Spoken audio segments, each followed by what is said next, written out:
What's up guys, APR Tech here, back with another video, and today we're just going to be talking about what happened in the tech community um, so far in 2018. So let's get into it. So first off, we have some deals. So the Huawei Mate 10 Pro was released just earlier this week, so in like early February time, and it's actually one of the more premium phones coming from China. It has Snapdragon 835, 6 gigabytes of RAM, 64 gigabytes internal storage, dual cameras, expandable storage, and in general, it has a pretty good hardware set. But the only problem here is that the software isn't that nice. So I'm gonna link some reviews down in the description below. But the deal is that you can get $100 off this brand new phone, which will bring it from $800 down to $700. So that's more appealing towards the American audience. So that will be in competition with like the LG V30, the Galaxy Note 8 if you buy it refurbished, the iPhone 8 Plus or the iPhone 8, and it really brings it down to a price point where the American consumers can actually think about paying so much money for this foreign phone. And the next deal that we have is coming from Project Fi. So, if you guys don't know what Project Fi is a data service that essentially gives you a number, just like T-Mobile or AT&T, Verizon, Sprint, etc. Just like those, it's Google's baby. It's called the Google Project Fi, and it's generally used for people who need unlimited data or they're going international. It's made for those types of people. So the deal is that you can get the Moto X4 for $250, which is usually the down payment for that phone. Or you can get the Google Pixel XL, the first generation Google Pixel XL, for $550. So that's the deal. The links will be in the description below if you guys want to check it out. Okay, so now moving on to the news. So the Google Pixel 2 and the Pixel 2 XL recently got a security patch firmware update for third party apps, essentially just a security update, not that big of a deal.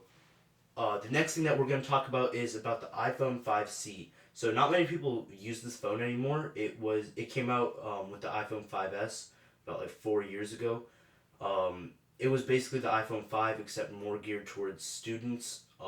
So what's going on now is that if you have a problem with your iPhone 5C, you can bring it to Apple, and they will basically give you a new phone.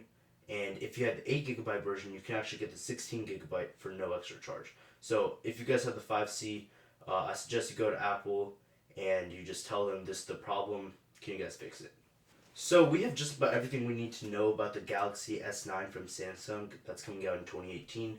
But we actually just learned about a new color called Lurid Purple. Not sure if I'm saying that right. I'll just have it, a little text bubble right here saying how you're actually the pronunciation. But it's essentially like a glossy purple version. It's like a light purple, kind of in between a purple and a red. It looks pretty nice. I like how Samsung is expanding their color options from just gray, black, and blue, like the darker colors, and going towards more of a lighter color scheme. I like that. So, the Galaxy SX, as some people were once calling it, was a design for a foldable smartphone. So a phone that can fold, and you can like fold it into your pocket to make it more portable, essentially. We just got some news saying that most likely will not happen. Like a foldable design will not happen for the Samsung Galaxy X. So we aren't sure what the Samsung Galaxy S will be, but we just know that it won't be the foldable smartphone yet because we haven't seen that technology really been implemented in a good way for mass production. So the company OnePlus dropped a new color this week called Lava Red. Essentially, it's just a new color. There's no spec bump. There's no newer specs. No nothing. So now we have Lava Red, Sandstone White, and Midnight Black. So those are the higher end OnePlus 5T colors, and of course we can still always get the OnePlus 5, which don't have those colors, but it's still a pretty good phone. So if you guys want to buy OnePlus 5T in those colors, I'll have the link in the description below as well. Moving the spotlight back over to Samsung, Samsung started testing. Samsung started testing their 5G capabilities on their smartphones this week, so that would bring us faster LTE, faster download speeds, and a more efficient network.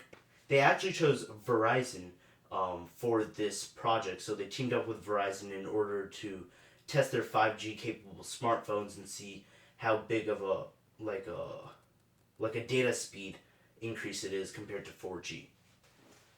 So after the whole Google and HTC deal, we are looking forward to seeing the HTC phones that HTC brings out this year. They really need something to differentiate themselves from last year, because last year they didn't do so well with the U11 and U Ultra. They didn't sell that much, so if HTC really wants a comeback this year, they really have to nail it through this year. And we've actually heard of a project with the code name Imagine from HTC, and that's seeming to be a mid-range smartphone with 3 gigabytes of RAM, 32 gigabytes of internal storage, and a Snapdragon 625 processor. So those are like the mid range specs for a mid range smartphone. We can't wait to see that. And now going back to Huawei, after that amazing deal on the Huawei Mate 10 Pro, we now shift gears toward their P series, and they're actually going to be releasing three varieties of this Huawei P20 phone. Last year the P10 was pretty nice. I see what they're doing. They're calling it P10, P20. Probably next year will be P30, just like the LG V10, V20, V30.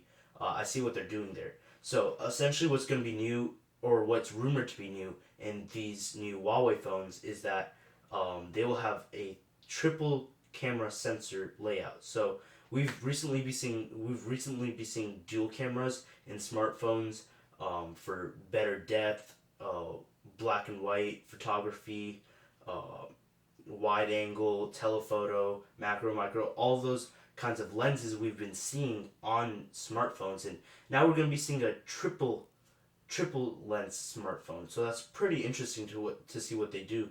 I'm assuming two of them are going to be for depth, and one of them I hope is for wide angle. When I use my LG V20 and V30, I'm really surprised of how wide of an angle they can get. Like you don't know how much you need it until you actually use it. And since I've switched over from my V30 to my Note 8, I've been really missing that wide angle. So I really hope Huawei uses the third lens as a wide angle lens. And surprisingly, what's new on this device, what we also see on the Huawei P20, the three names that are rumored to be the P20, the P20 Lite, and the P20 Plus. So one surprising the design change that we see, is that it's embracing the iPhone X's notch and trying to make it a full screen display. That's not a bad thing. An 18:9 display, we love seeing that. Bigger screen the better. But it'll be having that notch that we see in the iPhone X. So my question is, would you want to see more companies embracing the iPhone X notch, or do you want to see them having their own design style? Like, for example, Samsung is known for their glass sandwiches, and their amazing hardware and software, and their cameras. So would you guys want to see more companies embracing iPhone's design language, or their own design language? Let me know in the comments below. And thanks for watching, guys. I'll see you guys in the next video.